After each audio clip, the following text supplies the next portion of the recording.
दोस्तों, जय माँ धूमावती। माँ धूमावती जयंती हर साल ज्येष्ठ महीने के शुक्ल पक्ष की अष्टमी को मनाई जाती है। मान्यता है कि इस दिन माता धूमावती का जन्म हुआ था। धूमावती माता पार्वती का ही एक रूप है। धूमावती माता का स्वरूप उग्र, बूढ़ी और विधवा स्त्री का रूप है। सफेद वस्त्र धारण करती हैं, कोई आभूषण नहीं पहनती। एक हाथ में आशीर्वाद की मुद्रा और दूसरे हाथ में एक टोकरी है। मीठा नहीं बल्कि नमकीन भोग चढ़ाया जाता है।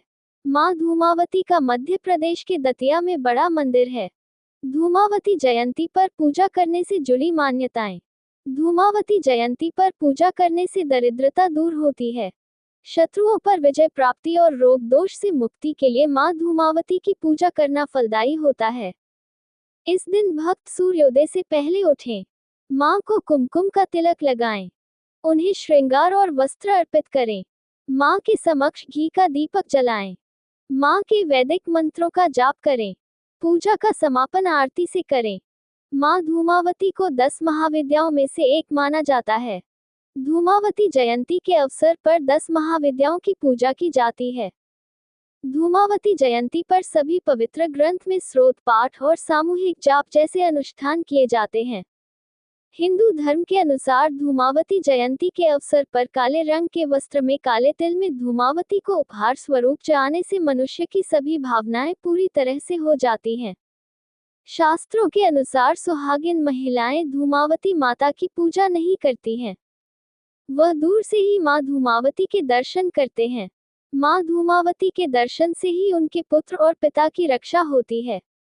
पुराणों के अनुसार एक बार माँ धूमावती अपनी भूख को शांत करने के लिए भगवान शिव के करीब होती हैं। उस वक्त भगवान शिव समाधि में मगन होते हैं।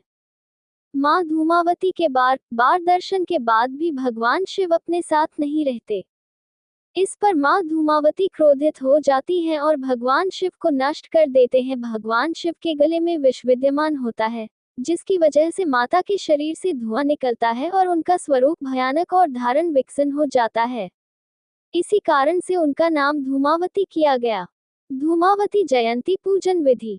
धूमावती जयंती के दिन सूर्य उदय के पूर्व उदय और स्नान आदि कर खुद को शुद्ध कर लें। भगवान सूर्य देव को अर्घ्य दें और माँ धूमावती जयंती व्रत का संकल्प लें।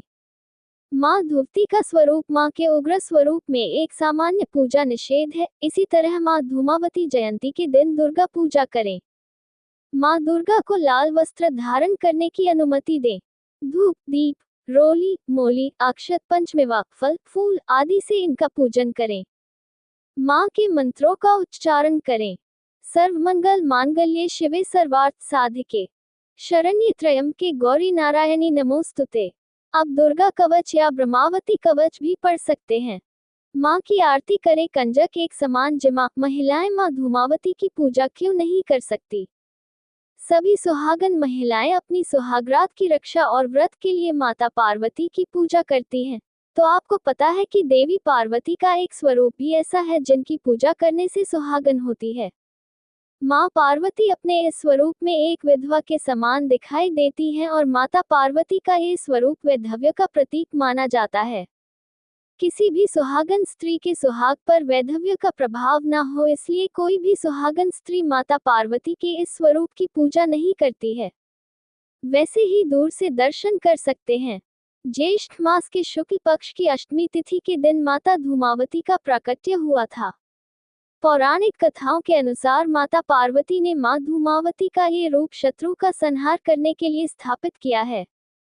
पुराणों में बताया गया है कि भगवान शिव को मनाने के बाद माता पार्वती विधवा हो गई। इसलिए माता धूमावती का ये स्वरूप वैधव्य के समान होता है। इनमें से केश जोड़े हुए हैं। माता धूमावती हमेशा सफेद वस्त्र धारण करती हैं और 3 बाल हमेशा खुले रहती हैं। माता धूमावती अपने हाथ में ऊंचा धारण करती हैं।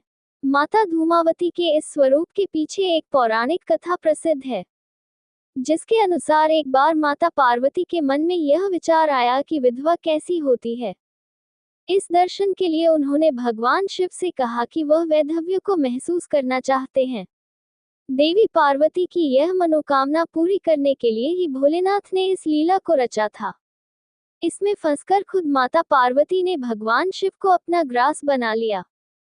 माँ धूमावती कथा। देवी धूमावती जी की जयंती कथा पौराणिक ग्रंथों अनुसार इस प्रकार रही है। एक बार देवी पार्वती बहुत भूख लगने लगती है और वह भगवान शिव से कुछ भोजन की मांग करती हैं। उनकी बात सुन महादेव देवी पार्वती जी से कुछ समय इंतजार करने को कहते हैं ताकि वह भोजन का प्रबंध कर सकें। समय बीतने लगता है परंतु भोजन की व्यवस्था नहीं हो पाती और देवी पार्वती भूख से व्याकुल हो उठती हैं। क्षुधा से अत्यंत आतुर हो पार्वती जी भगवान शिव को ही निगल जाती हैं। महादेव को निगलने पर देवी पार्वती के शरीर से धुआं निकलने लगाता है। तब भगवान शिव माया द्वारा देवी पार्वती से कहते हैं कि देवी, धूम्र से व्याप्त शरीर के कारण तुम्हारा एक नाम धूमावती होगा। भगवान कहते हैं तुमने जब मुझे खाया तब विधवा हो गई, अतः अब तुम इस वेश में ही पूजी जाओगी। 10 महाविद्याओं में दारुण विद्या कहकर देवी को पूजा जाता है।